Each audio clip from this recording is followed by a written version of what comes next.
I still remember the sound of his laughter. Not the kind that brings joy or builds memories, the kind that cuts through your chest like a rusty knife and leaves you wondering if you're bleeding internally. Marcus had this way of laughing that made you feel like you were the punchline to a joke you didn't even know you were telling. It was 3 years ago, in that cramped coffee shop near the university where we used to meet every Tuesday after our business management class. The one with the wobbly tables and the barista who always spelled everyone's name wrong. I was 24 then, fresh out of college with a head full of dreams and a heart full of naive optimism. Marcus was 26, already working at Henderson & Associates, one of the most prestigious consulting firms in the city. He carried himself like he owned the world, and back then I thought that confidence was something to admire. I remember exactly what I was wearing that day, my lucky blue sweater, the one my grandmother knitted for me before she passed away. I'd worn it to every important moment in my life: graduation, job interviews, first dates. It felt like armor, like it could protect me from the world's cruelty. How wrong I was. "I've been thinking," I said, stirring my coffee nervously. The ceramic spoon clinked against the mug in a rhythm that matched my racing heartbeat.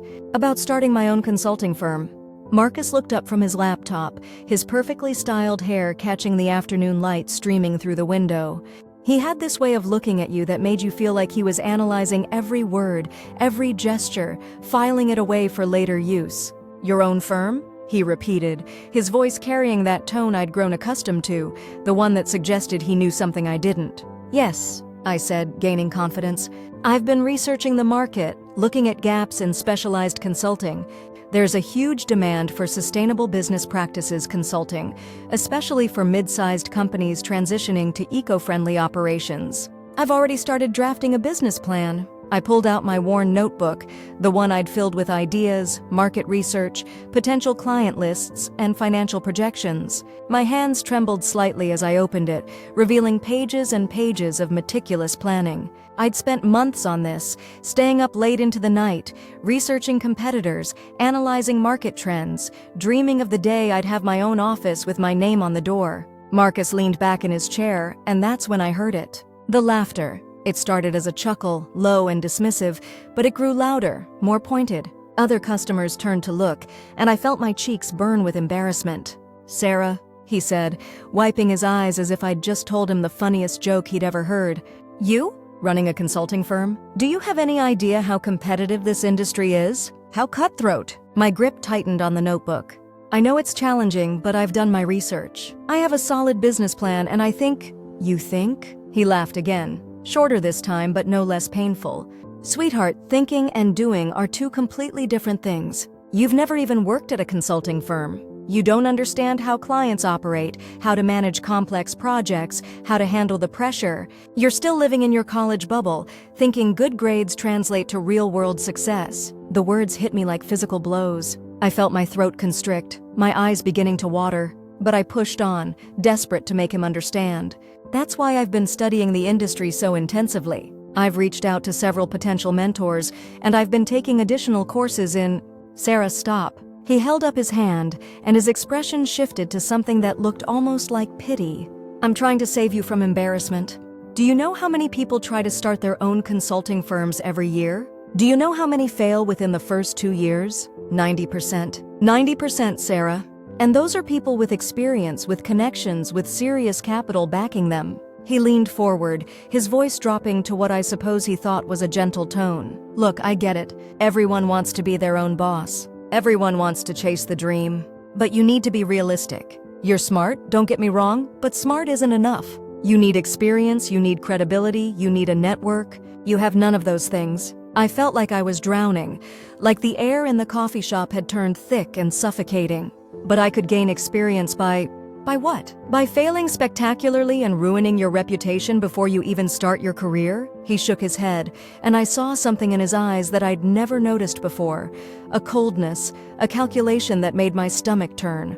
"Sarah, you're a great student. You're organized, you're thorough, you follow directions well. Those are wonderful qualities for an employee. But entrepreneurship? Leadership? That requires a different kind of person." The implication hung in the air between us like a toxic cloud.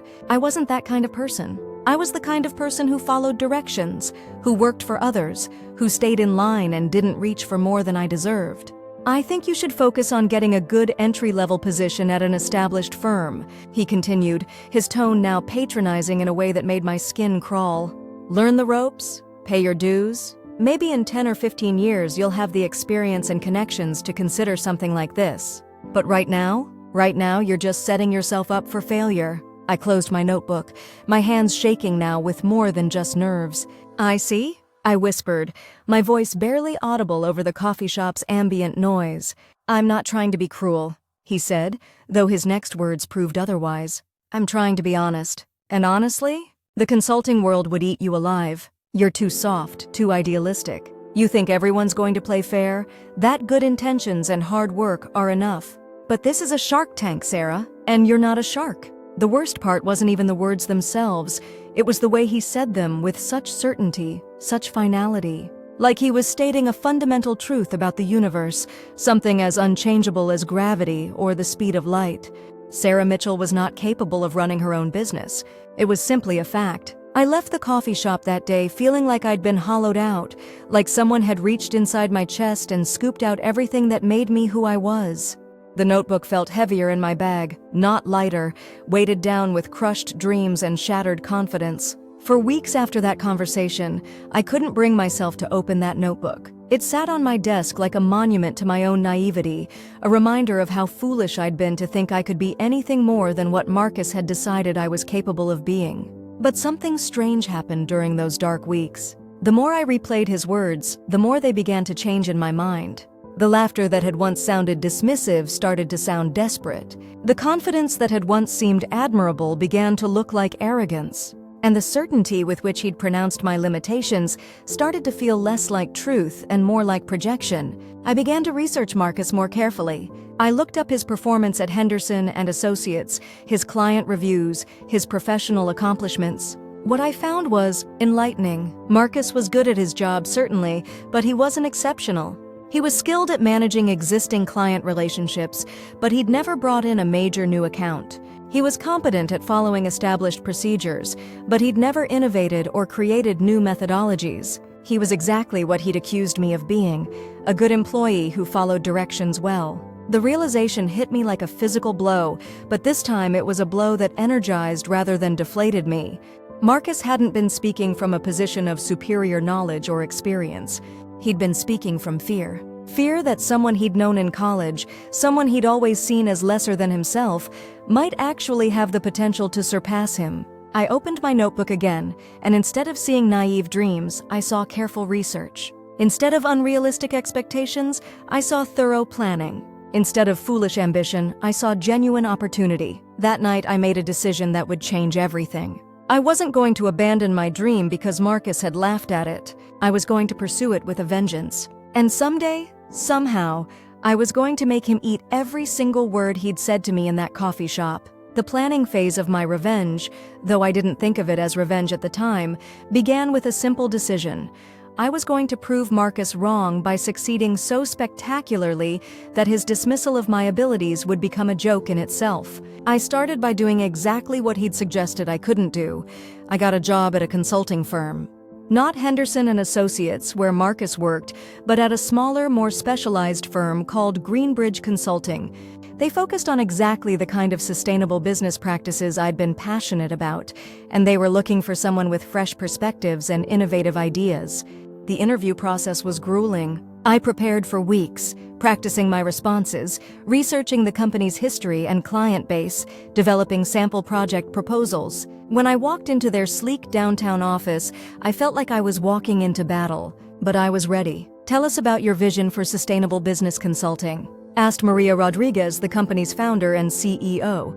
She was a woman in her 50s with sharp eyes and an air of quiet authority that commanded instant respect. I took a deep breath and began to speak. I talked about the gap I'd identified in the market, mid-sized companies that wanted to implement sustainable practices but didn't know where to start. I discussed the financial benefits of sustainability initiatives, the growing consumer demand for eco-friendly business practices, and the regulatory landscape that was pushing companies toward greener operations. But most importantly, I talked about my vision for making sustainability consulting accessible and practical, not just theoretical. I proposed a tiered service model that could serve companies of different sizes and budgets, from basic sustainability audits to comprehensive transformation programs. By the time I finished, the room was silent. Maria leaned back in her chair, studying me with those sharp eyes. "How old are you, Sarah?" 24, I said, wondering if my youth was about to count against me. "I started my first business when I was 26, she said. "Everyone told me I was too young, too inexperienced, too idealistic. 23 years later, I'm still here, and most of those people are still working for other people's dreams instead of their own." She offered me the job on the spot.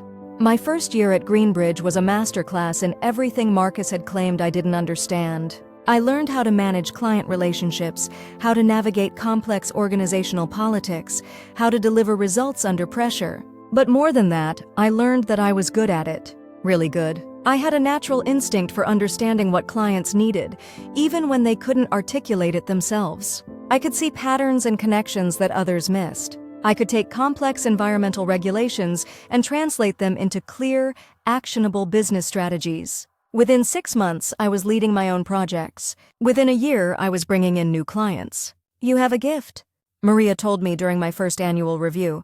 "You understand that sustainability isn't just about being green, it's about being smart. You help companies see that doing the right thing for the environment can also be the right thing for their bottom line."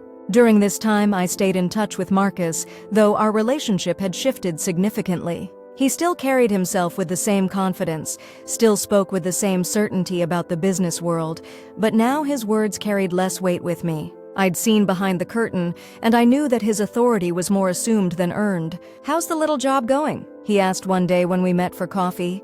The same coffee shop where he'd laughed at my dreams, though I don't think he remembered the significance of the location. "Really well," I said, keeping my voice neutral. "I'm enjoying the work." "That's good," he said, but there was something in his tone that suggested he thought my enjoyment was cute rather than meaningful. "You know, if you ever want to move up to a real firm, I might be able to put in a word for you at Henderson. We're always looking for good junior consultants." The offer was delivered with the same patronizing tone he'd used when telling me I wasn't cut out for entrepreneurship. It was clear he still saw me as the naive college student he'd laughed at, someone who needed his guidance and connections to succeed. "That's very generous," I said, "but I'm happy where I am." "Well, if you change your mind," he said with a shrug that suggested he didn't expect me to ever reach a position where I wouldn't need his help. That conversation crystallized something for me. It wasn't enough to succeed on my own terms.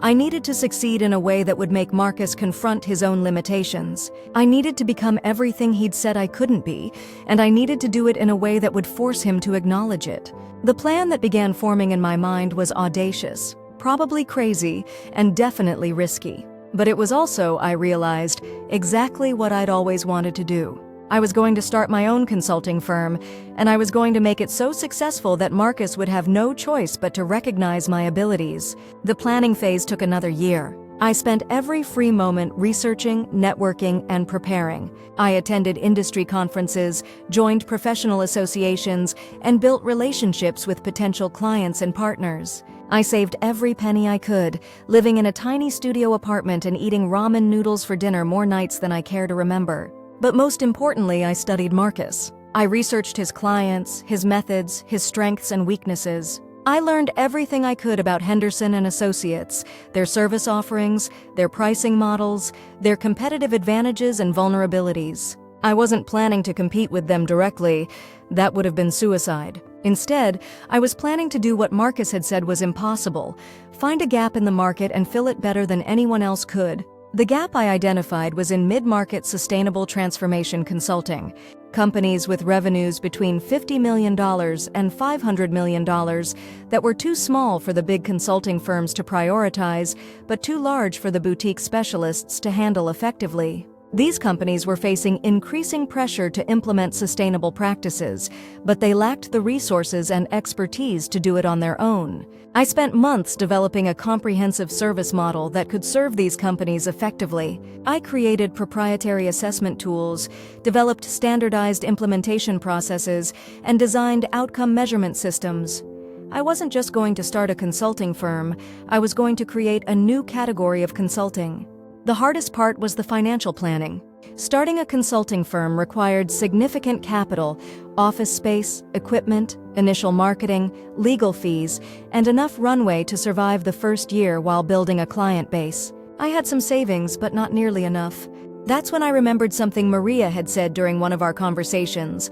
The best business ideas find their own funding if you know how to present them. I spent 3 months developing a comprehensive business plan and investment proposal. I researched angel investors, venture capital firms, and private equity groups that specialized in professional services companies. I practiced my pitch until I could deliver it in my sleep. The breakthrough came when I met David Chen, a successful entrepreneur who'd built and sold 2 consulting firms of his own. He was looking for his next investment opportunity, and my proposal caught his attention. "You're young," he said after I finished my presentation, "but you're not naive. You understand this market better than people with 20 years of experience. And you have something most consultants lack: genuine passion for the work." He offered to invest $2 million in exchange for a 30% stake in the company. It was exactly what I needed to make my plan work. The legal incorporation of Mitchell Sustainability Solutions took place on a Tuesday in March, exactly 2 years after Marcus had laughed at my business dreams. I signed the papers in a conference room high above the city, looking out at the skyline that I was about to become a part of in a whole new way. The first year was brutal. I worked 18-hour days, 7 days a week. I was CEO, head of sales, lead consultant, and janitor all rolled into one. I cold-called potential clients, developed service proposals, delivered consulting engagements, and managed the business finances. There were nights I fell asleep at my desk, mornings I woke up not remembering how I'd gotten home. But slowly, steadily, it began to work. My first client was a manufacturing company that was facing regulatory pressure to reduce their carbon footprint. I helped them develop a comprehensive sustainability strategy that not only met regulatory requirements, but also reduced their operating costs by 15%. They were so pleased with the results that they referred me to 2 other companies in their industry. Word began to spread. The mid-market companies I was targeting were hungry for the kind of specialized, practical sustainability consulting I offered. They didn't want theoretical frameworks or generic best practices. They wanted specific, actionable strategies that would help them meet their goals while improving their bottom line. By the end of my first year, Mitchell Sustainability Solutions had 12 clients and annual revenues of $800,000. By the end of my second year, we had 25 clients and revenues of $2.3 million. I hired my first employee, a brilliant young consultant named Jennifer who reminded me of myself at that age, full of ideas and determination. During this time, I kept track of Marcus's progress at Henderson and Associates. He'd been promoted to senior consultant, but he was still working on other people's accounts, still following other people's strategies. His LinkedIn profile was full of posts about industry trends and thought leadership, but when I dug deeper, I could see that he was mostly resharing other people's ideas rather than developing his own. The turning point came in my third year. I was at an industry conference in Chicago, representing my company at a panel discussion on sustainable business transformation. The panel was well attended, and my presentation on practical sustainability implementation strategies received enthusiastic applause. After the panel, I was approached by a distinguished-looking man in his 50s. "Ms. Mitchell," he said, "I'm Robert Henderson, managing partner at Henderson and Associates. I've been following your work and I'm very impressed." My heart stopped. Robert Henderson was Marcus's boss, the founder of the firm where Marcus worked. He was also one of the most respected names in the consulting industry. "Thank you," I said, trying to keep my voice steady. "That means a lot coming from you." "I'd like to discuss a potential partnership opportunity," he said. "We're looking to expand our sustainability practice, and frankly, you're doing work that's years ahead of what most firms are offering. Would you be interested in joining forces?" The conversation that followed was surreal. Robert Henderson, the man whose company Marcus had held up as the gold standard of consulting excellence, was essentially offering to buy my company.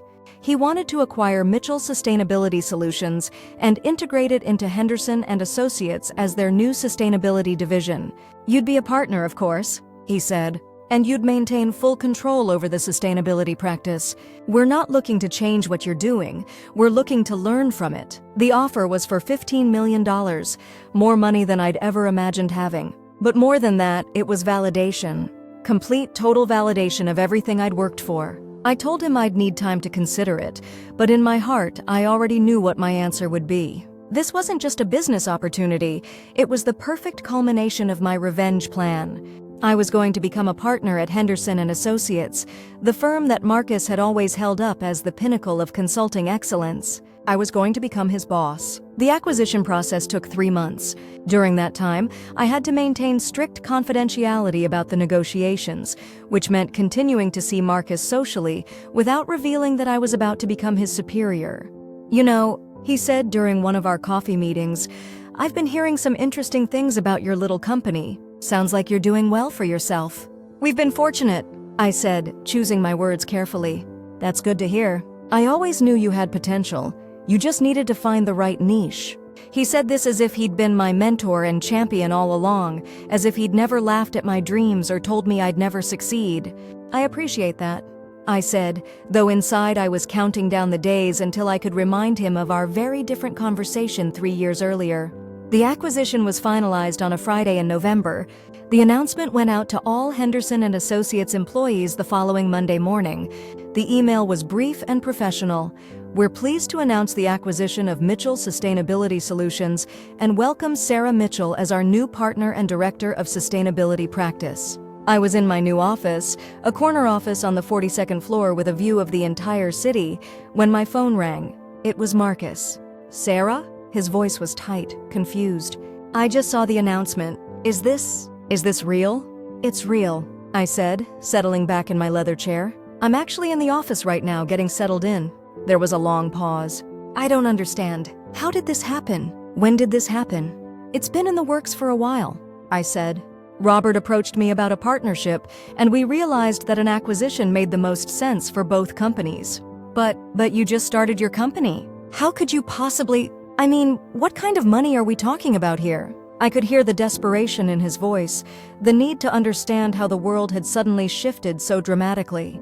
"I'm not at liberty to discuss the financial details," I said, "but I will say that it exceeded my expectations." Another pause. "So you're actually a partner now?" I'm actually your boss, Marcus." I let the words hang in the air for a moment, savoring their weight.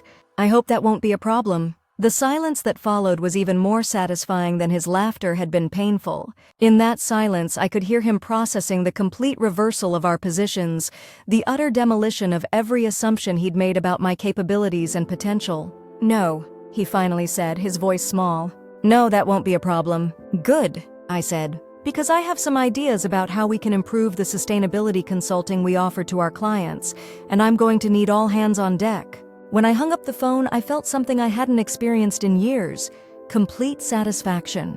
Not just professional satisfaction, but personal vindication. The girl who'd been too soft, too idealistic, too naive to succeed in the consulting world was now a partner at one of the most prestigious firms in the industry.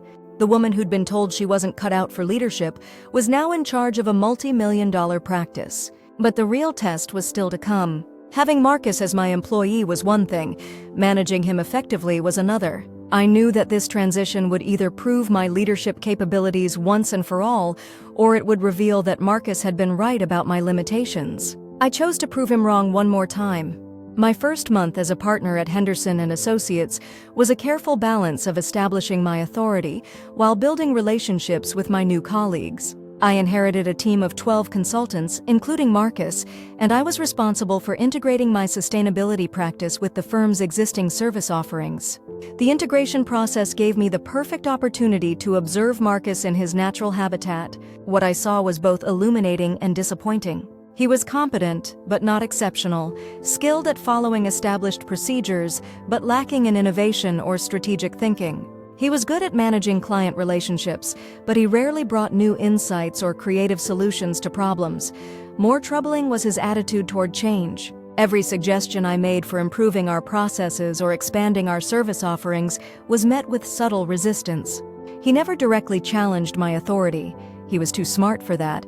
But he found ways to slow down implementation, to raise concerns about resources or timelines, to suggest that my ideas might not be compatible with Henderson's established culture. It was during a team meeting in my second month that the dynamic became clear to everyone. We were discussing a new service offering I wanted to develop, comprehensive sustainability audits that would help companies identify opportunities for operational improvements and cost savings. "I'm not sure our clients are ready for this level of complexity," Marcus said, his voice carrying that same dismissive tone I remembered from our college days. "Henderson has built its reputation on delivering clear, straightforward recommendations. This kind of comprehensive approach might be too overwhelming for our typical client base." The room fell silent. Everyone knew that Marcus was challenging my judgment, but they also knew that I was now his boss. The tension was palpable. "That's an interesting perspective, Marcus," I said, keeping my voice calm and professional. "Can you give me some specific examples of clients who might find a comprehensive approach overwhelming?" He shifted uncomfortably in his chair. "Well, I'm thinking of companies like Patterson Manufacturing. They're more interested in quick wins than long-term transformation strategies." "Actually," I said, "I spoke with Patterson's CEO last week. They're specifically looking for a more comprehensive approach to sustainability.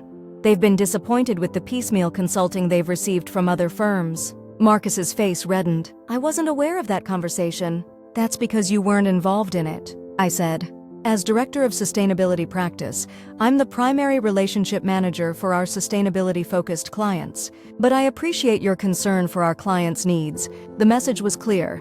I was in charge, I had direct access to clients, and I was making decisions based on information that Marcus didn't have. It was a gentle but unmistakable assertion of authority. After the meeting, several team members approached me privately to express their support for the new service offering. It became clear that Marcus's resistance wasn't shared by the rest of the team. They were excited about the innovative approaches I was bringing to the practice. But Marcus wasn't finished. Over the following weeks, he began a subtle campaign to undermine my authority. He would make comments to other team members about my inexperience with Henderson's culture, or he would suggest that my ideas were too academic for practical implementation. He never said anything directly critical, but he created an atmosphere of doubt and resistance. The final straw came during a client presentation. I was presenting our sustainability audit proposal to a major manufacturing company, and Marcus was part of the support team. Halfway through my presentation, he interrupted. "I think what Sarah is trying to say," he said, using a tone that suggested he was clarifying something I'd explained poorly, "is that we can help you identify some basic opportunities for improvement. Of course, the implementation timeline would need to be realistic, given the complexity of your operations." The client looked confused. "Actually, I thought Ms. Mitchell was quite clear about the timeline and scope," the CEO said. "The comprehensive approach she's describing is exactly what we're looking for." Marcus's face went pale. He'd just contradicted me in front of a client, and the client had sided with me. It was a professional humiliation that made his earlier laughter seem trivial by comparison. After the meeting, I asked Marcus to stay behind. "We need to talk," I said once the client had left. "Look, Sarah, I was just You were trying to undermine my presentation," I said, cutting him off. "You contradicted me in front of a client, and you made assumptions about their needs that were completely wrong." He opened his mouth to argue, but I held up my hand. "I'm not finished. For the past 2 months, you've been questioning my decisions, resisting my initiatives, and spreading doubt about my leadership among the team. I've been patient because I understand that this transition is difficult for you, but my patience has limits." His face was a mixture of anger and embarrassment. "I've been trying to help you understand how things work here, Marcus," I said, and for the first time, I allowed my voice to carry the full weight of my authority. "Do you remember a conversation we had 3 years ago? In that coffee shop near campus? You told me that I wasn't cut out for entrepreneurship, that I was too soft and idealistic for the consulting world, that I should focus on being a good employee and following directions." His face went white. I could see the memory clicking into place, the recognition of how completely our positions had reversed. "You laughed at my business dreams," I continued. "You told me I didn't understand how clients operate, how to manage complex projects, how to handle pressure. You said I was still living in a college bubble, thinking good grades would translate to real-world success. Sarah, You said I was a great student who followed directions well, but that entrepreneurship and leadership required a different kind of person. You said I wasn't that kind of person." The room was silent except for the hum of the air conditioning. Marcus stood frozen, his face a mask of mortification and dawning realization. "Here's what's going to happen," I said. "You're going to stop questioning my decisions. You're going to stop undermining my authority. You're going to start supporting my initiatives with the same enthusiasm you'd show for any other partner's directives. And you're going to do it because I am your boss, because I earned this position through exactly the kind of entrepreneurship and leadership you said I wasn't capable of." I paused, letting the words sink in. "If you can't do that, then you're welcome to find another position at another firm. But if you stay here, you're going to work for me, and you're going to do it with professionalism and respect." Marcus nodded slowly, his earlier arrogance completely deflated. "I understand," he said quietly. "Good," I said, "because tomorrow we're implementing the Comprehensive Sustainability Audit Service, and I need everyone on the team to be fully committed to making it successful. Can I count on your support?" "Yes," he said, his voice barely above a whisper.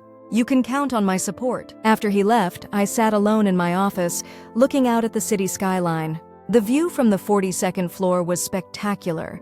I could see for miles in every direction, and the lights of the city stretched out below me like a constellation of possibilities. I thought about that coffee shop conversation 3 years ago, about the crushing weight of Marcus's laughter, about the way his words had made me feel small and naive and inadequate. I thought about the long nights I'd spent building my company, the risks I'd taken, the obstacles I'd overcome. And I realized that this moment, this complete reversal of our positions, was more satisfying than any amount of money or professional recognition could ever be. It wasn't just about proving Marcus wrong, it was about proving to myself that I was capable of more than I'd ever imagined. The revenge I'd planned had been about making Marcus eat his words, about forcing him to acknowledge my capabilities. But the reality was even better than I'd hoped. I hadn't just proven him wrong, I'd become everything he'd said I couldn't be, and in doing so, I'd discovered strengths and abilities I'd never known I possessed. The next morning, Marcus was a different person. He was still professional, still competent, but the arrogance was gone. He supported my initiatives without question, contributed thoughtful insights to our planning sessions, and treated me with the respect due to a partner and superior. The Comprehensive Sustainability Audit Service launched successfully and became one of our most profitable offerings. Within 6 months, we had expanded the sustainability practice to include 15 consultants and had established partnerships with environmental consulting firms in 3 other cities. My success at Henderson & Associates opened doors I'd never imagined. I was invited to speak at industry conferences, to contribute to professional journals, to serve on boards of environmental nonprofits. I became a recognized thought leader in sustainable business practices, quoted in major publications, and sought out by companies around the world. But the sweetest moment came a year later, when I received an email from that same coffee shop where Marcus had laughed at my dreams. They were expanding their business and wanted to hire a sustainability consultant to help them reduce their environmental impact while improving their profitability. They'd heard about my work and wanted to know if I'd be interested in taking on the project. I accepted immediately, and on the day of our first meeting, I made sure to wear my lucky blue sweater, the one my grandmother had knitted for me, the one I'd been wearing when Marcus had crushed my dreams. It still fit perfectly, and it still felt like armor. But now it was the armor of a victor rather than a victim.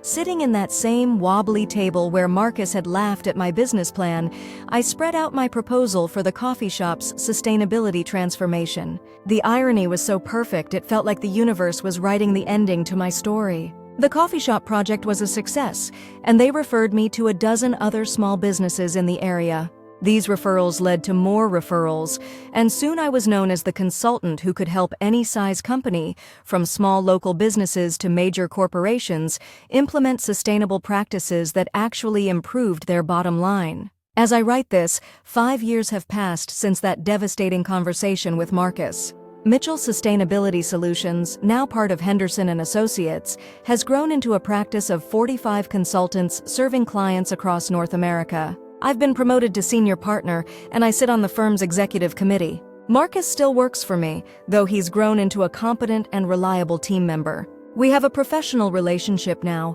built on mutual respect rather than condescension. He's never again questioned my judgment or undermined my authority. More importantly, he's never again laughed at someone else's dreams. The revenge I'd planned was complete, but it had transformed into something much more meaningful. I hadn't just proven Marcus wrong, I'd discovered my own potential, built something valuable, and created opportunities for dozens of other people to succeed. Sometimes, late at night in my office, I think about that 24-year-old girl who sat in a coffee shop and had her dreams laughed at by someone she trusted. I think about how crushed she felt, how small and inadequate Marcus's words had made her feel. And I wish I could tell her that someday, that laughter would become the fuel for her greatest success. The sound of Marcus's laughter still echoes in my memory, but it no longer cuts like a rusty knife. Now it sounds like what it always was, the desperate laughter of someone who was afraid of being surpassed, who needed to diminish others to feel important himself. Now it sounds like the laughter of someone who didn't understand that the person he was laughing at had the strength, intelligence, and determination to prove him spectacularly wrong. I kept that notebook, the one filled with my original business plan, the one I'd shown Marcus in the coffee shop. It sits on my desk now, next to my laptop and the latest industry reports. Sometimes clients notice it and ask about it. When they do, I tell them the story of how someone once told me I wasn't cut out for business, and how that person now works for me. They usually laugh when I tell them that part, not the cruel, dismissive laughter that Marcus had given me, but the delighted laughter of people who appreciate a good underdog story. It's a different kind of laughter entirely, and it reminds me that not all laughter is meant to wound. The best revenge, I've learned, isn't about making someone else suffer. It's about succeeding so completely that their doubts about you become irrelevant. It's about proving that their limitations were never yours to accept. It's about building something so valuable and meaningful that their attempts to diminish you become nothing more than footnotes in the story of your success. Marcus laughed when I told him my business dreams. Now I'm his CEO, and he's my employee. But more than that, I'm living proof that dreams don't die just because someone laughs at them. They just wait patiently for the right person to make them come true. The months following my confrontation with Marcus brought a satisfaction I hadn't expected. Not the hollow, temporary satisfaction of having humiliated someone, but the deep, lasting satisfaction of having proven myself beyond any shadow of doubt. Every morning when I walked into my corner office, every time I saw my name on the company directory, every time a client specifically requested to work with me, it all felt like vindication piled upon vindication. But success, I was learning, brings its own complications. The first sign of trouble came during a routine executive committee meeting 6 months after I'd put Marcus in his place. Robert Henderson had called the meeting to discuss our quarterly performance, and the numbers were impressive across all divisions. The sustainability practice I'd built was now generating 35% of the firm's revenue, a figure that had shocked even me. Sarah's sustainability division has exceeded all projections, Robert announced to the assembled partners. We're seeing client retention rates of 98%, and our profit margins in that sector are the highest in the firm's history. Around the table, I could see the mixture of admiration and something else, something that looked suspiciously like resentment. These were men and women who had built their careers over decades, who had paid their dues and climbed the ladder rung by rung. And here I was, barely 30 years old, generating more revenue than divisions that had been established for 20 years. That's certainly impressive, said Patricia Winters, head of the Financial Services Division. Her smile was perfectly professional, but her eyes were cold.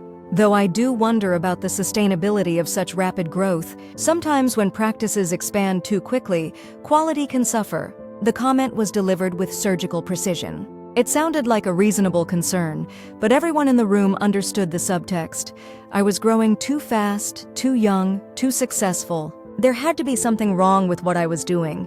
I'd be happy to share our quality metrics, I said, keeping my voice steady. Client satisfaction scores are consistently above 90%, and our repeat engagement rate is higher than any other division. Of course, Patricia said with that same artificial smile. I'm sure your numbers are excellent. I'm just thinking about long-term strategic considerations. The sustainability consulting market is still relatively new. What happens when the trend passes? When companies move on to the next fashionable initiative? The question hung in the air like a challenge. I could feel the attention of every partner in the room focused on me, waiting to see how I would respond to this subtle attack on the foundation of my success. Sustainability isn't a trend, I said, and for the first time, I allowed a note of steel to enter my voice. It's a fundamental shift in how businesses operate. Companies aren't implementing sustainable practices because it's fashionable. They're doing it because it's profitable, because it's required by regulation, and because it's demanded by their stakeholders. I stood up, moving to the whiteboard at the front of the room. Let me show you what we're really talking about here. I drew a simple chart showing the growth of environmental regulation over the past decade, the increasing consumer demand for sustainable products, and the correlation between sustainable business practices and long-term financial performance. This isn't about trends, I continued. This is about fundamental changes in the business landscape. Companies that don't adapt to these changes won't survive, and companies that do adapt will need consultants who understand both the environmental and financial implications of their decisions. I turned back to face the room, and I could see that my presentation had shifted the dynamic. Several partners were nodding thoughtfully, and even Patricia looked less confident in her attack. Furthermore, I said, our sustainability practice isn't just about environmental consulting. We're helping companies build more efficient operations, reduce waste, improve supply chain management, and enhance their reputation with consumers and investors. These are permanent competitive advantages, not temporary trends. Robert Henderson leaned back in his chair, studying me with the same sharp attention he'd shown when he first approached me about the acquisition. Thank you, Sarah. That's exactly the kind of strategic thinking we need from our division heads.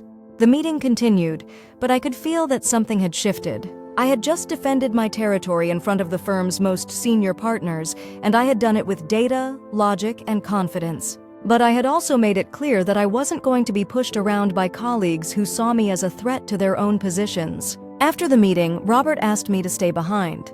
"Walk with me," he said, leading me to his office. Robert's office was a monument to success. Awards, photos with business leaders and politicians, books authored by him and signed by authors to him. It was the kind of office that reminded visitors that they were in the presence of someone who had built an empire. "You handled that well," he said, settling behind his massive desk. "Patricia's been here for 15 years. She's not used to being outshone by someone half her age." "I wasn't trying to outshine anyone," I said. "I was just defending my practice." "And you did it effectively. But Sarah, I need you to understand something. Success at this level isn't just about being right or even being profitable. It's about politics, relationships, and managing egos. You've built something remarkable, but now you need to learn how to protect it." His words carried a weight that made me uncomfortable. I had thought that proving my competence and generating revenue would be enough to secure my position, but Robert was suggesting that there were other forces at play, other challenges I hadn't anticipated. "What are you saying?" I asked. "I'm saying that Patricia isn't the only partner who's feeling threatened by your success. There are people in this firm who have been here for decades, who have built their identities around being the top performers. Your rapid rise makes them look ordinary by comparison, and that makes them dangerous." The word dangerous sent a chill down my spine. "Are you suggesting that they might try to sabotage my practice?" "I'm suggesting that they might try to find ways to limit your influence, to contain your growth, to make sure you don't continue to overshadow them. It's not personal, it's just business. But it's business that could hurt you if you're not prepared for it." I left Robert's office with a new understanding of the challenges ahead. It wasn't enough to be successful. I had to be politically astute. I had to navigate not just client relationships and market dynamics, but also the complex interpersonal dynamics of a large professional services firm. That evening, I stayed late in my office thinking about Robert's warnings. I had been so focused on proving Marcus wrong, on building my practice and generating revenue, that I hadn't considered the possibility that my success might create new enemies. I had traded one set of challenges for another, more complex set. The next morning brought the first concrete evidence of what Robert had warned me about. I arrived at the office to find an email from the firm's Resource Allocation Committee, a group of senior partners who decided how support staff, office space, and other resources were distributed among the divisions. The email was polite and professional, but its message was clear. Due to space constraints and resource optimization initiatives, my sustainability practice would be relocated to a different floor, and my administrative support would be reduced from 2 full-time assistants to 1 part-time assistant. I stared at the email, feeling a familiar surge of anger. This was exactly the kind of subtle undermining I had experienced with Marcus, but now it was coming from the highest levels of the firm. They couldn't attack my revenue generation or client satisfaction, so they were attacking my infrastructure. I picked up my phone and dialed Robert's extension. "We need to talk," I said when he answered. "I assume this is about the resource allocation decision?" he said. "You assume correctly. My practice generates 35% of the firm's revenue, and they want to move me to a smaller floor and cut my administrative support in half. How does that make sense? It doesn't make sense from a business perspective, Robert said, but it makes perfect sense from a political perspective. They're testing you, Sarah. They want to see how you'll respond to being pushed. And how should I respond?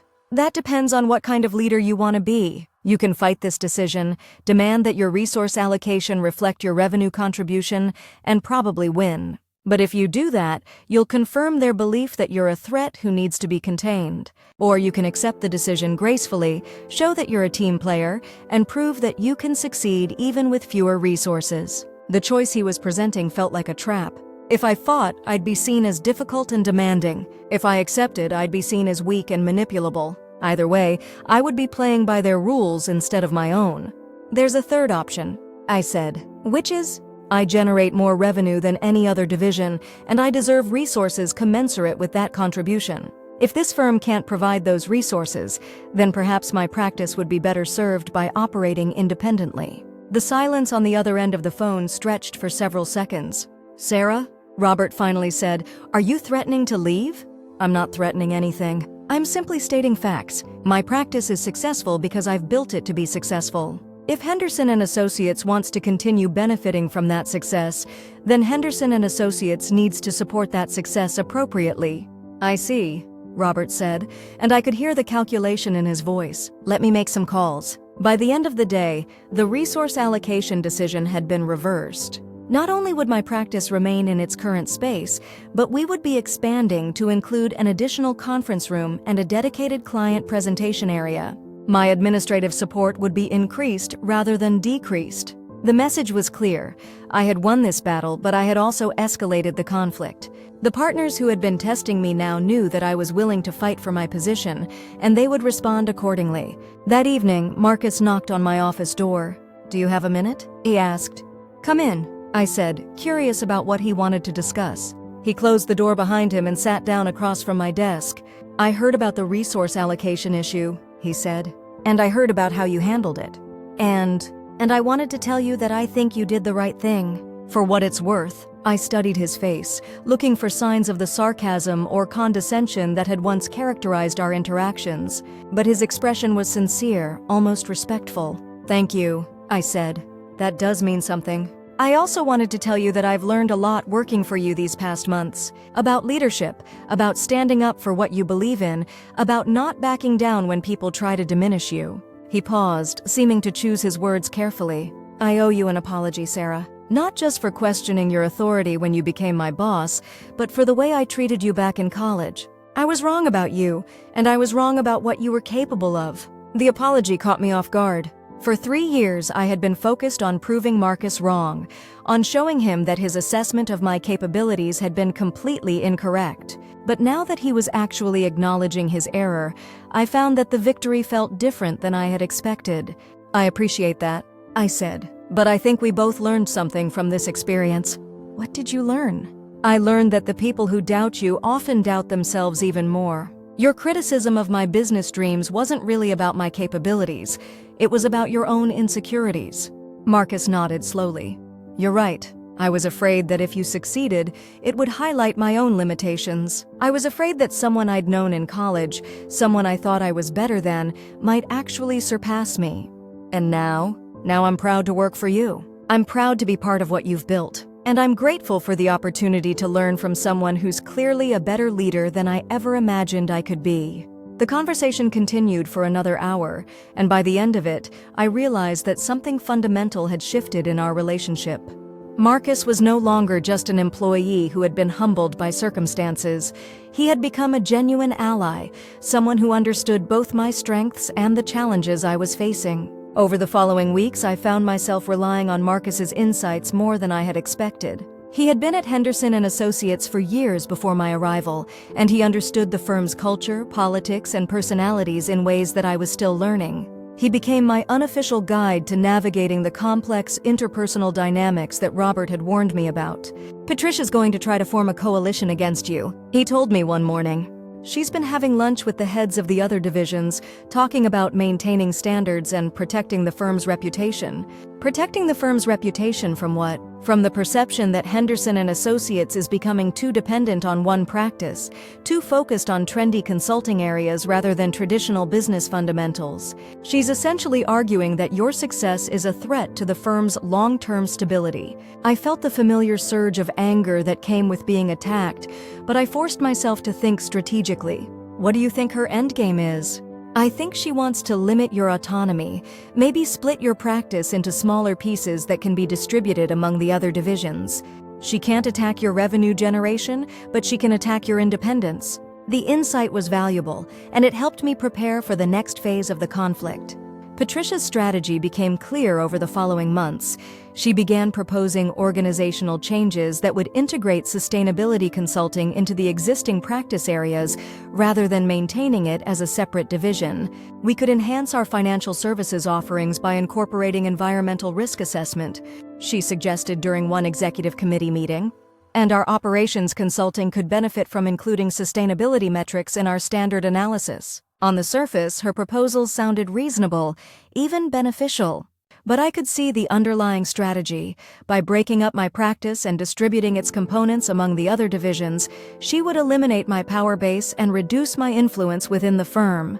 I think there's merit to increased integration, I said when it was my turn to respond. But I also think we need to be careful not to lose the specialized expertise that makes our sustainability practice so effective. Surely our existing consultants can learn the necessary skills, Patricia said. After all, sustainability consulting is just good business consulting with an environmental focus. The dismissive tone in her voice reminded me of Marcus's attitude 3 years earlier. She was making the same mistake he had made, assuming that what I did was simple, that anyone could do it with minimal training. That's an interesting perspective, I said. Would you be willing to take on a sustainability engagement yourself? I have a client who's looking for help with carbon footprint reduction and supply chain optimization. It would be a great opportunity for you to demonstrate how easily our expertise can be transferred. The challenge was direct and public. Patricia couldn't refuse without admitting that sustainability consulting required specialized knowledge, but accepting would put her in the position of trying to deliver results in an area where she had no expertise. I appreciate the offer, she said, but I'm fully committed to my existing clients right now. Of course, I said, but perhaps one of your team members would be interested. I'd be happy to provide support and guidance. Patricia's face tightened. She understood that I was calling her bluff, forcing her to either put her money where her mouth was or admit that her criticism of my practice was unfounded. I'll consider it, she said, but everyone in the room knew that she wouldn't follow through. The meeting ended with Patricia's proposal being tabled for further discussion, but I knew that she would continue to look for ways to undermine my position. The conflict had moved beyond simple resource allocation to a fundamental question about the future structure of the firm. That evening, I found myself walking through the city streets, thinking about the parallels between my current situation and the challenges I had faced building my original company. In both cases, I was fighting for recognition, for autonomy, for the right to pursue my vision without interference from people who didn't understand what I was trying to accomplish. The difference was that now I had allies. Marcus had become a trusted advisor, and Robert Henderson was clearly supportive of my success.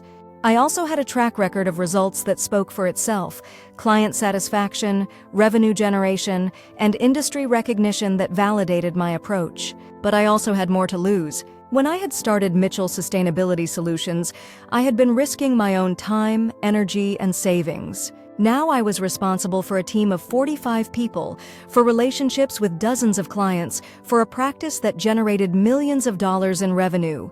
The stakes were higher, and the potential consequences of failure were more severe. The next few months brought a series of tests that forced me to prove my leadership capabilities in ways I hadn't anticipated. A major client engagement went badly when one of my junior consultants made a critical error in a financial analysis. The mistake wasn't caught until after the client had made a strategic decision based on our faulty recommendations, and the results were disastrous. The client was furious, threatening to sue the firm and demanding that we make good on the financial losses they had suffered. The situation was exactly the kind of crisis that Patricia and the other partners had been hoping for: concrete evidence that my practice was taking risks that could damage the firm's reputation.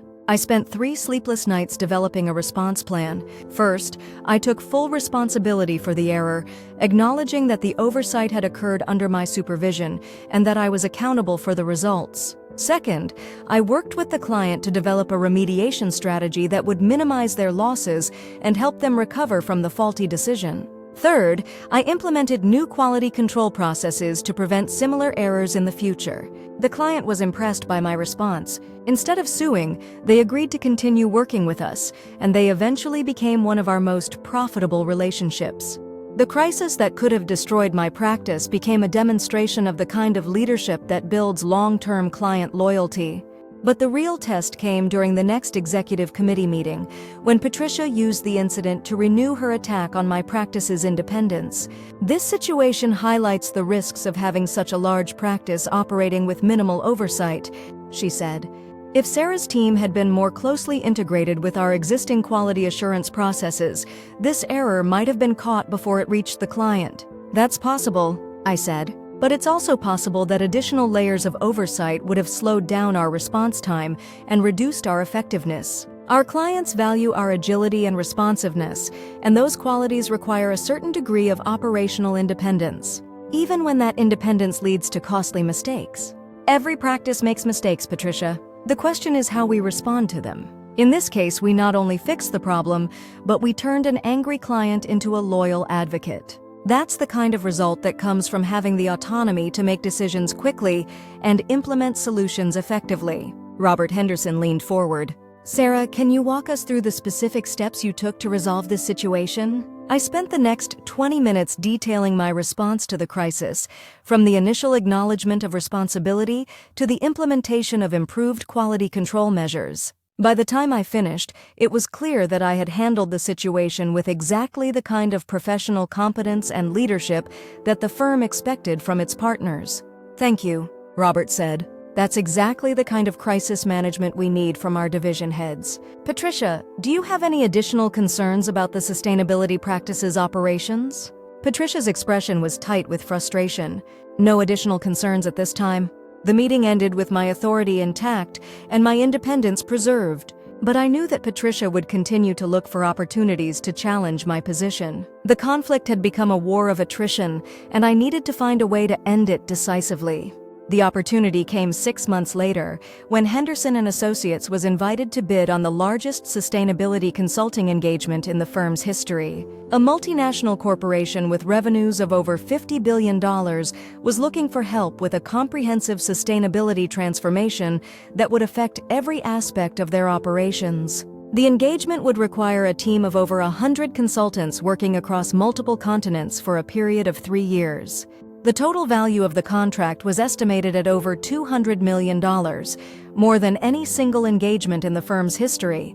Patricia immediately began lobbying for the engagement to be managed as a firm-wide initiative rather than a sustainability practice project. This is too large and too important to be handled by any single division, she argued.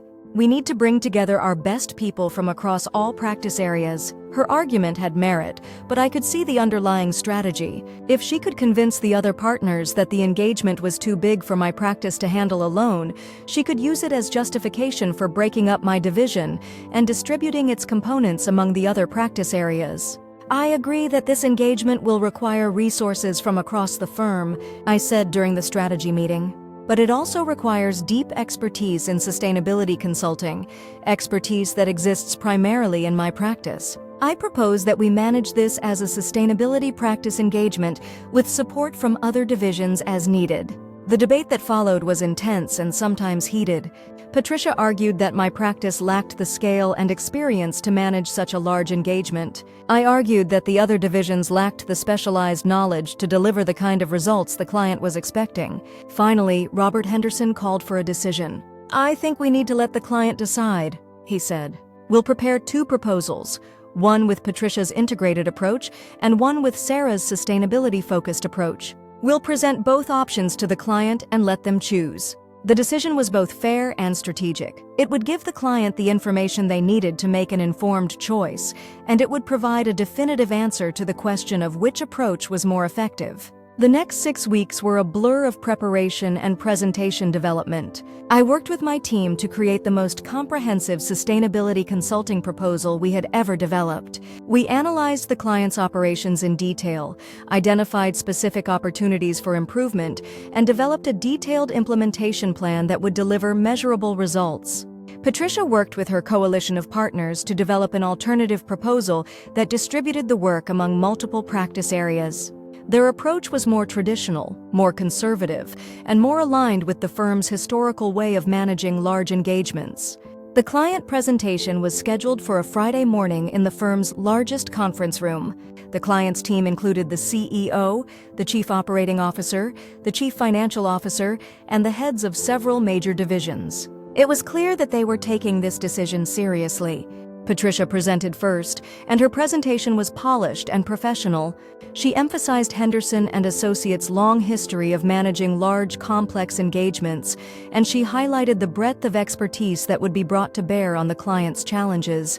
When it was my turn, I took a different approach. Instead of focusing on the firm's history, I focused on the client's future. I talked about the specific sustainability challenges they were facing, the regulatory environment they were operating in, and the competitive advantages they could gain by implementing a comprehensive sustainability transformation. This isn't just about compliance or risk management, I told them. This is about positioning your company as a leader in the next phase of business evolution. The companies that figure out how to be profitable and sustainable will be the companies that dominate their industries in the coming decades. I presented detailed case studies of similar transformations we had managed, specific metrics that demonstrated the financial benefits of sustainable business practices, and a clear roadmap for implementing changes that would deliver both environmental and economic benefits. The questions from the client were probing and insightful. They wanted to understand not just what we would do, but how we would do it, and why our approach would be more effective than alternatives they might consider. After 3 hours of presentations and discussion, the client asked for time to deliberate. They would provide their decision by the end of the following week. The wait was agonizing. This engagement would represent the largest contract in the firm's history, and it would definitively answer the question of whether my approach to sustainability consulting was truly superior to the more traditional approaches favored by my colleagues. The call came on a Thursday afternoon. The client's CEO was direct and clear. We've decided to move forward with Sarah's proposal. We believe that her team's specialized expertise and integrated approach will deliver the best results for our sustainability transformation. The victory was total and undeniable. Not only had we won the largest engagement in the firm's history, but we had done so by demonstrating the superiority of the sustainability-focused approach that Patricia and the other partners had been trying to undermine. The announcement of the engagement was made at the next executive committee meeting, and the impact was immediate and profound. The partners who had been questioning my authority were suddenly eager to find ways to collaborate with my practice. The criticism of my independence was replaced by praise for my innovation and leadership. This is exactly the kind of forward-thinking approach that will keep Henderson and Associates competitive in the years ahead, Robert Henderson told the assembled partners. Sarah has demonstrated that specialized expertise, properly applied, can deliver results that exceed what traditional approaches can accomplish. Patricia's response was gracious but strained.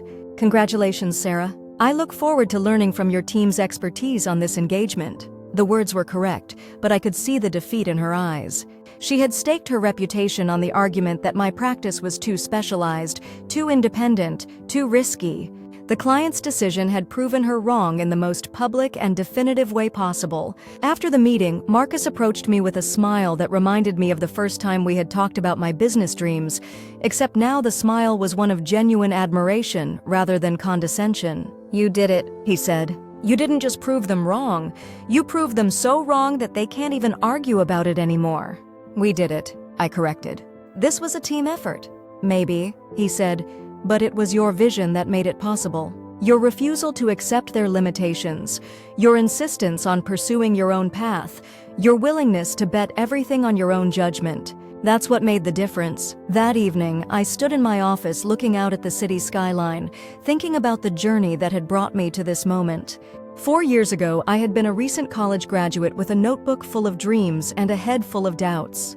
Marcus had laughed at those dreams, had told me I wasn't cut out for the business world, had suggested that I should focus on being a good employee rather than trying to be a leader. Now, I was a senior partner at one of the most prestigious consulting firms in the world, responsible for a practice that generated more revenue than any other division, managing the largest engagement in the firm's history. The girl who had been too soft, too idealistic, too naive to succeed in business, was now setting the strategic direction for a $200 million project. But the most satisfying part wasn't the professional success or the financial rewards. It was the knowledge that I had trusted my own judgment, had refused to accept other people's limitations, had bet on my own capabilities, and won. The laughter that had once seemed so crushing now seemed like the best thing that had ever happened to me, because it had forced me to prove to myself what I was really capable of achieving. The phone rang, interrupting my thoughts. It was Marcus. "I hope you don't mind me calling so late," he said, "but I wanted to tell you something." "What's that?" "I've been thinking about that conversation we had in the coffee shop 4 years ago, about how I laughed at your business dreams. Marcus, we've already talked about this. You apologized and I accepted your apology." "I know, but I wanted to say something else. I wanted to thank you." "Thank me?" "For not giving up. For not letting my doubts become your doubts. For proving that the person I thought I was talking to that day was actually capable of things I couldn't even imagine." He paused, and I could hear the emotion in his voice.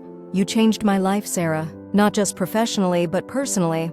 You showed me what real leadership looks like, what it means to believe in yourself even when other people don't believe in you. You made me a better person." After we hung up, I sat in my office for a long time, thinking about the unexpected ways that revenge can transform into something much more meaningful. I had set out to prove Marcus wrong, to show him that his assessment of my capabilities had been completely incorrect. But in the process, I had discovered strengths I didn't know I had built something valuable and lasting, had created opportunities for dozens of people to succeed and grow.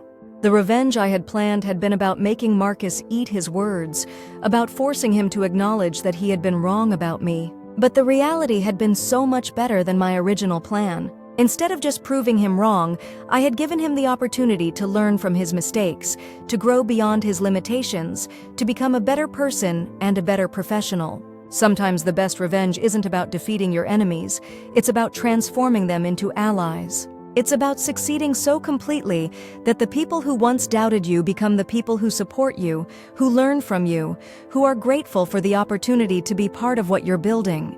I looked at the notebook on my desk, the same notebook I had shown Marcus 4 years ago when he had laughed at my dreams. It was still filled with ideas, still full of plans and possibilities. But now it was also surrounded by the evidence of those dreams made real: client contracts, industry awards, team photos, and strategic plans for the future.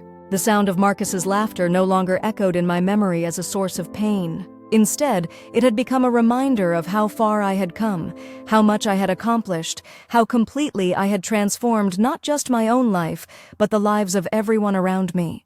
He had laughed when I told him my business dreams. Now I was his CEO, and he was my employee. But more than that, we were both better people because of the journey we had taken together. The revenge that had started with anger and determination had ended with success and forgiveness, with growth and gratitude, with the kind of transformation that changes everyone involved. That, I realized, was the best revenge of all. 3 months later, I was invited to speak at the same business conference where I had first met Robert Henderson.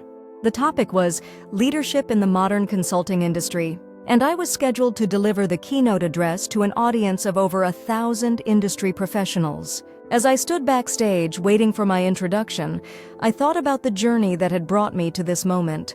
From a coffee shop conversation that had crushed my dreams to a keynote address that would establish me as a thought leader in my industry, it was a transformation that still amazed me. The introduction was glowing.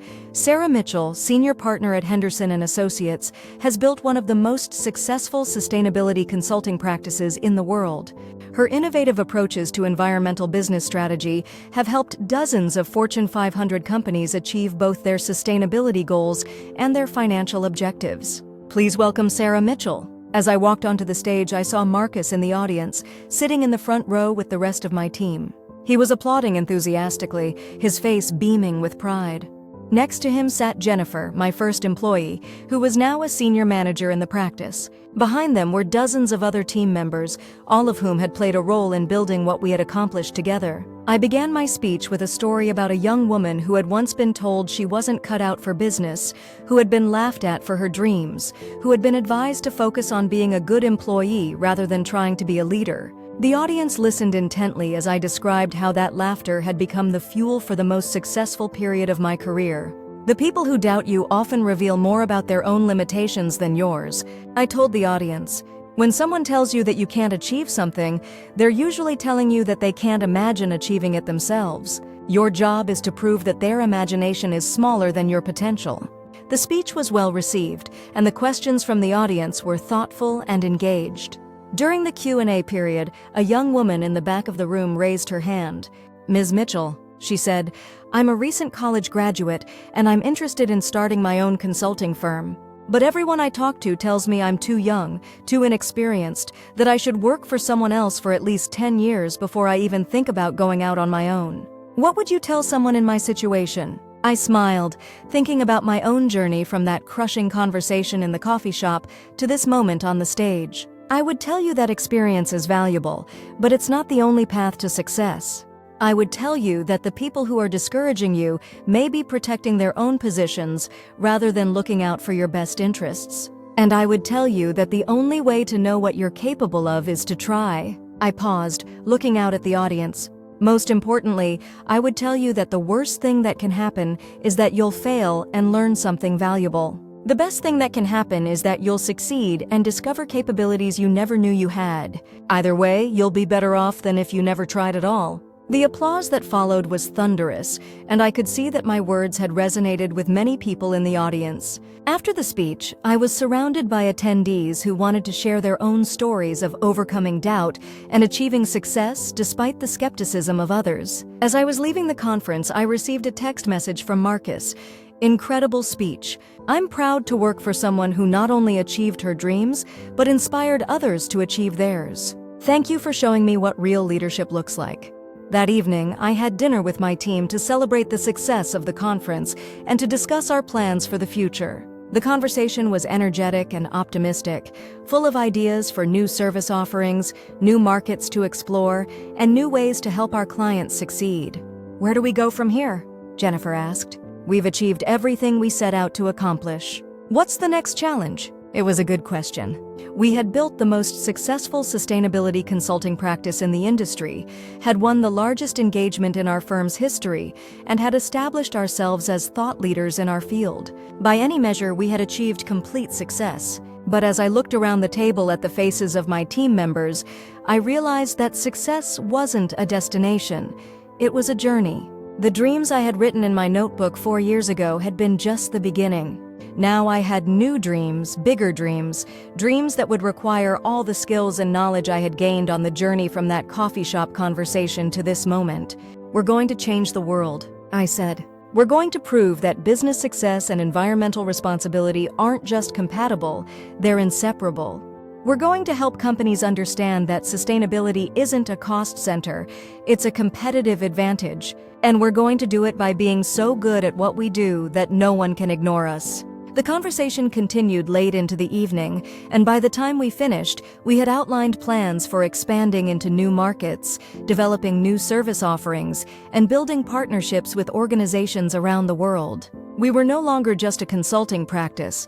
We were a movement, a force for positive change in the business world. As I walked back to my hotel that night, I thought about the unexpected journey that had brought me to this point. I had started with a simple desire to prove Marcus wrong, to show him that his assessment of my capabilities had been completely incorrect.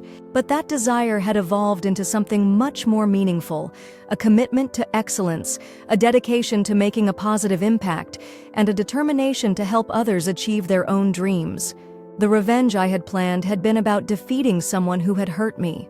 The reality had been about building something that would benefit everyone: my clients, my team, my industry, and myself. It had been about transforming pain into purpose, doubt into determination, and laughter into leadership. Sometimes the best revenge is living well. Sometimes it's proving your critics wrong. But sometimes, the very best revenge is becoming the person you were always meant to be, regardless of what anyone else thought you could accomplish. Marcus had laughed when I told him my business dreams. Now I was his CEO, and he was my employee. But more than that, I was the person I had always been capable of being, the person I might never have become if he hadn't forced me to prove him wrong. For that, I would always be grateful.